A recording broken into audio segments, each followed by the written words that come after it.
Alright, everybody, today we're going to be talking about government spending and how much money the government blows. Well, how much is that? It's quite a bit. Now, you might know it's in the trillions of dollars, right? But we have a little bit of trouble wrapping our mind around a trillion, right? Once you get numbers that get to a certain size, we have trouble truly understanding just how much that really is. Okay, so if we talk about trillion, well, let's look at this here. How many zeros is that? Let's look. We got, let's see, 3 zeros, right? That's 1,000. Lots of us are thousandaires. Maybe you're not yet. We got 6 zeros, right? That's a million. You add 3 more on there, right? We got 9 zeros. That's a billion. Well, you have to do 12 zeros to do $1 million. Excuse me, $1 trillion. Okay, so talk about 12 zeros here in order to be able to get out to $1 trillion. And think of this another way. Okay, let's do this. Let's do a little bit of thought experiment here. Think of $1 million. Let's bring it back a little bit, right? Even a billion might be a little bit too much to really consider here. So think of $1 million. Most of us can think of things we'd like to do with $1 million, places we'd like to go, things we'd like to be able to buy, things we'd like to be able to do. So think of that $1 million. All right, close your eyes, go to your happy place. All right, you got that? Okay. $1 trillion is $1 million. It's $1 million. Okay, so we're talking about really big sums here. Well, here's a different thought experiment for you. Think of, let's say I'm going to do a genie thing. I'm going to give you $1 million every single day. Okay, every single day, $1 million that you can spend to do whatever it is you like. So think of all that stuff you'd like to be able to do and buy and whatnot. All right, $1 million every day. Well, at the end of the year, you've only spent $365 million. All right. It will take you a little over 3 years to have spent $1 billion. In fact, if you keep this up for your entire lifetime, let's say you live for 100 years from now, at the rate of spending $1 million a day, you've only spent, what, around $36 billion or so?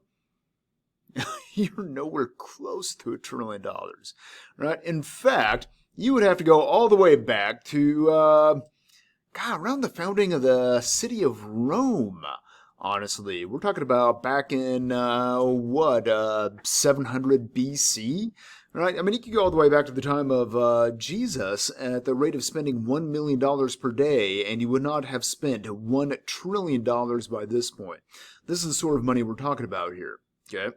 And if you want to look at it a different way, well, here, why don't we start off on this guy? Go back. Okay, so the government spends a lot of money here, right? And all the money is going to be really your money, right? And the current rate, the federal government for 2019 spent around $4.4 trillion. So when we talk about that $1 trillion and it's $1 million, well, the federal government spends 4 of those, 4.5 of those every year. And that was in 2019. Because of the whole COVID stuff, the government spent a whole lot more money this year. And there may be yet another bill that's going to come out that will enable it to spend even beyond that. By the time everything is said and done, for 2020 fiscal year, the government will probably have spent somewhere in the neighborhood of $7 trillion or so. All right, now why is this a problem? Well, the government doesn't bring in that much money, all right? So typically the government brings in around $3.5 trillion or so per year. Okay, so look at this. This is another visualization of that $1 trillion. So you got a $100 up there. This would be $10,000 in $100 bills. This would be $1 million in $100 bills. $100 million in $100 bills. So a nice little pallet there, right about as tall as a man. All these pallets would be $1 billion in $100 bills. And then down here you have what would be equivalent to $1 trillion in cash in $100 bills. All right? So, massive amount of money. Okay? This is what the U.S. debt would look like as visualized in $100 bills. And this was as of 2017. The U.S. debt is now larger. See, the problem is that when the government spends more money than what it brings in through taxes, it has to get the money from somewhere. So where does it get it? Well, it borrows it. All right, the government sells these special things called bonds, and these bonds enable it to borrow money. When it sells a bond, whoever buys the bond is loaning the government money. It operates differently from what normal loans do. But sooner or later, the government has to pay back the bonds that it has sold, right? It has to pay back the money that it has borrowed. And it usually does this by borrowing more money from someone else, right? It already doesn't have enough money to pay for everything, so in order to pay off its outstanding debt that currently exists, it has to do it by borrowing more money from yet somewhere else or somebody else, okay? Now, if you look at this right here, this is the U.S. debt clock. This is always a fun little guy. This shows you, see if it's not working right for some reason. The number should be going up. Okay, it's probably because I got too much stuff running at once. There we go. But this shows you the current U.S. national debt, which is around $27 trillion. So this is how much money the government owes overall. On a per-person basis, per-citizen basis in the U.S., that means that each and every citizen would owe $82,033. All right. However, not every citizen is a taxpayer because they're retired, don't make enough money, they're a child. So that means that per taxpayer, every single taxpayer in the U.S. would owe $217,612 in order to pay off that entire $27 trillion. Okay? This shows you what the spending is looking like so far for the year. So about $6.5 trillion. Like I said, it's going to end up more than that, around $7.5 trillion. The current deficit. The deficit is how much money the government has borrowed for just that year. All right, the debt is how much money it owes overall. The deficit is just for 1 year. So currently, the government has borrowed around $3 trillion just for this fiscal year. All right, they can look at all the other stuff, how much money it's brought in through taxes and how they divide that up, and look at state debt and all those sorts of other things. This is always a fun website to look at least for me, because I like figures. All right, but it's basically showing that we got issues. Okay, let's go back to this guy. Come on, PowerPoint. All right. So what is the government spending on? Well, this slide right here gives you an idea of some of that. So this was for 2019, so before the huge budget blowout here in 2020. Total federal spending was about $4.45 trillion. Total revenue was about 3.46. So we'll just round it off, about 4.5, 3.5.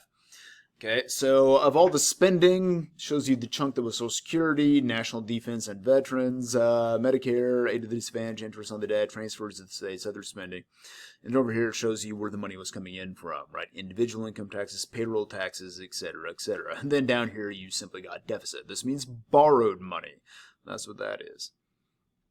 Okay, this shows you the difference between the revenue and the spending. So the pink line is the spending. That is everything the government spends money on. Revenue is all the taxes that is coming in. And anytime you see the spending above the revenue, that means deficits. That means the government is borrowing money in those years. So we had a brief little bit right here with a booming economy in the late 90s. So we had a couple of years of surpluses. We brought in more money than what was paid out.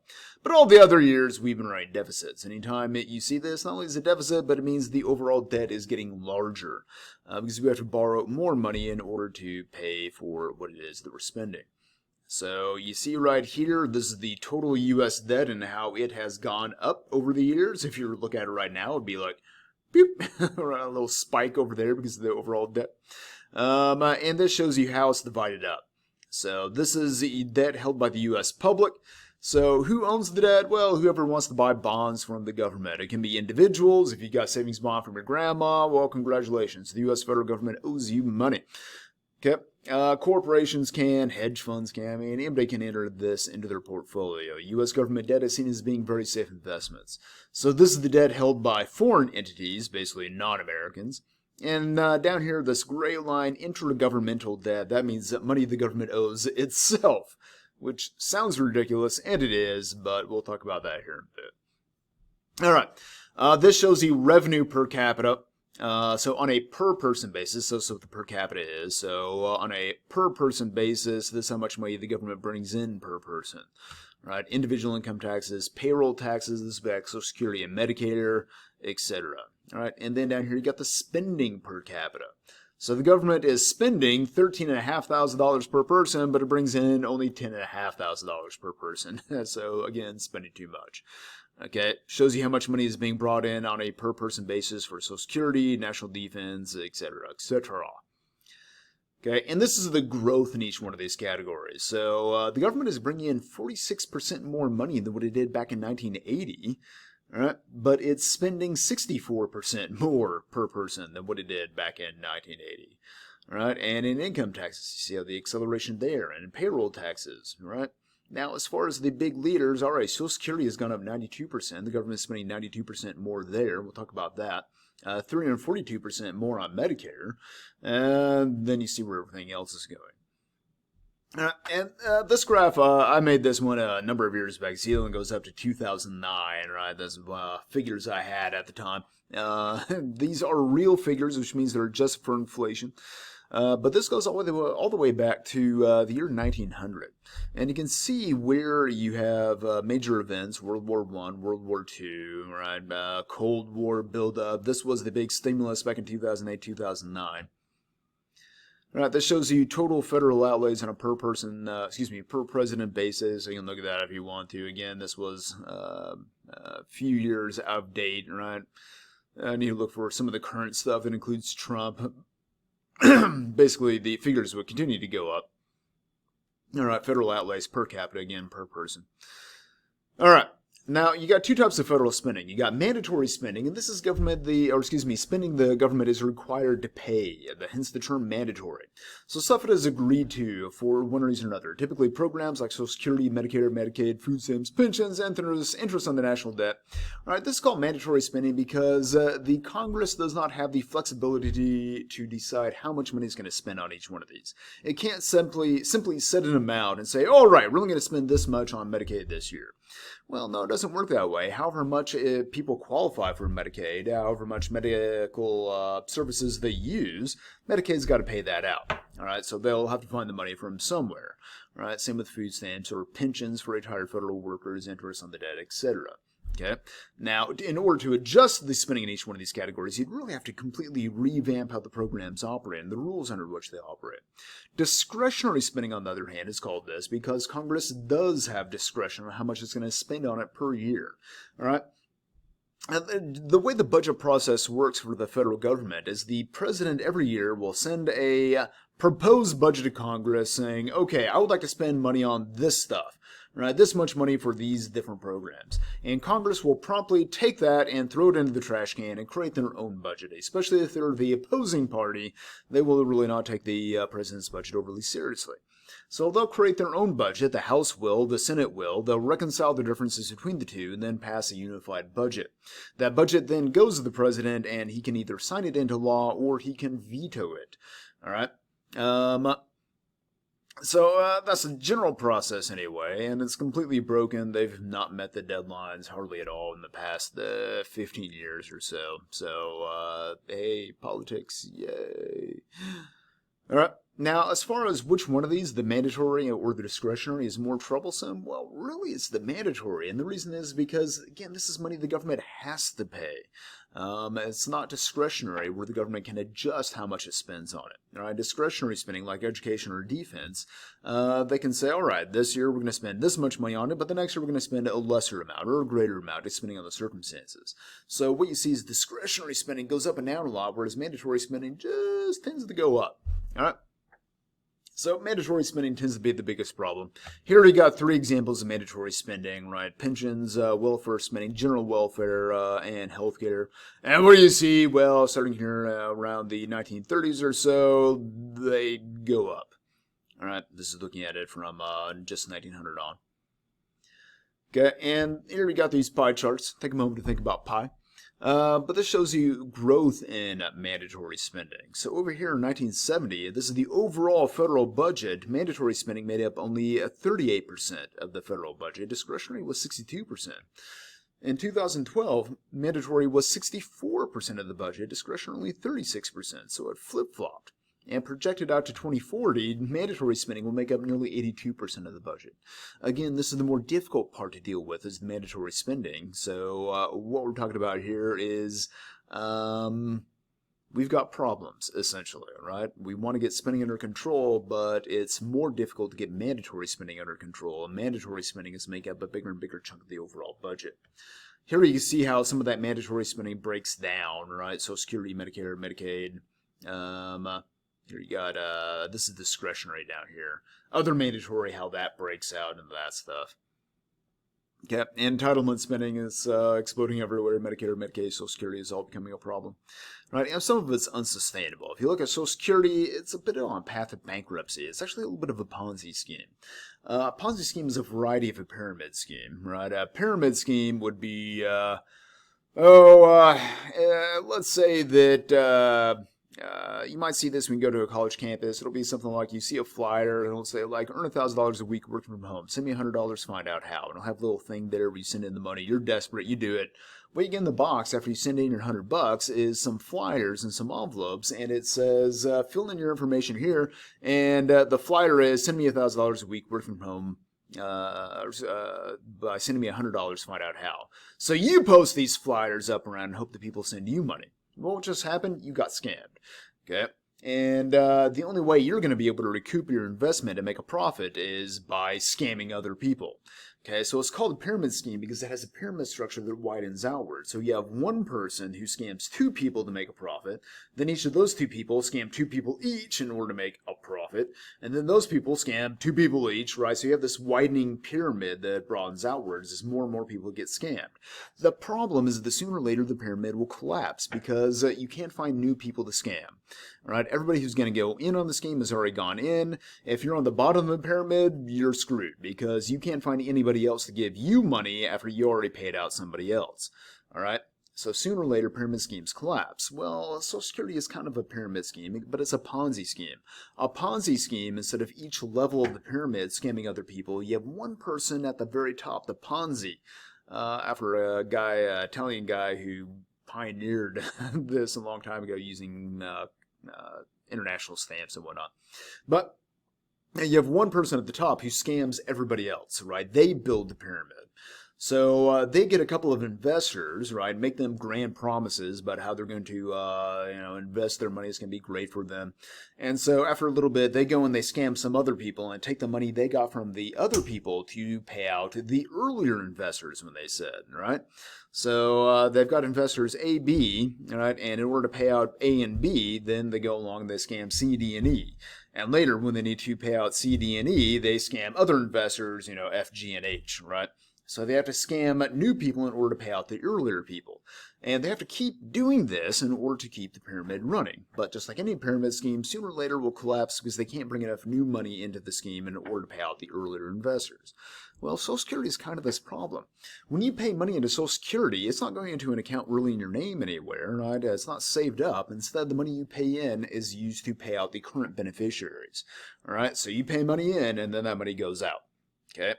So you are the earliest investors, or excuse me, I shouldn't say earliest, but the newest investors in on the Social Security Ponzi scheme in order to pay out the older investors. These would be the current senior citizens. Now, where Social Security is running into problems is the number of new investors, that would be you, is decreasing. All right, there's not enough new investors in order to pay out the older investors. And this is the difficulty we're winding up with. You have baby boomers who have been paying into it a whole lot, and now those baby boomers are retiring and taking money out instead of putting money in. So if you look here, in 1950, the ratio of workers and beneficiaries was 16.5 to 1. You had 16.5 people putting money into Social Security for every one person taking from it. By the time you get to 1975, it was then 3.2 to 1. It's been around there, right? 3 workers putting money in for every one person pulling money out. But as more and more baby boomers retire, that ratio is decreasing too rapidly to the point that you'll have around 2 workers putting money in for every 1 beneficiary, which isn't sustainable, all right? So the pyramid is starting to collapse because we can't find enough new investors to put money in to satisfy the older investors. All right. At the same time, payouts for Social Security have been beating inflation. And if that wasn't dumb enough, right, there's another problem which has been happening here, which is the Social Security had a surplus for a long time. It brought in more money than it had to pay out. Well, the way that it works is the federal government borrowed that money, right? So the trust fund for Social Security sits off here to the side, and you've got the Treasury that pays for everything else in the federal government sitting over here. And the Treasury is not going to let perfectly good money sit around not getting spent, so it borrowed that money from Social Security and spent it on things right now.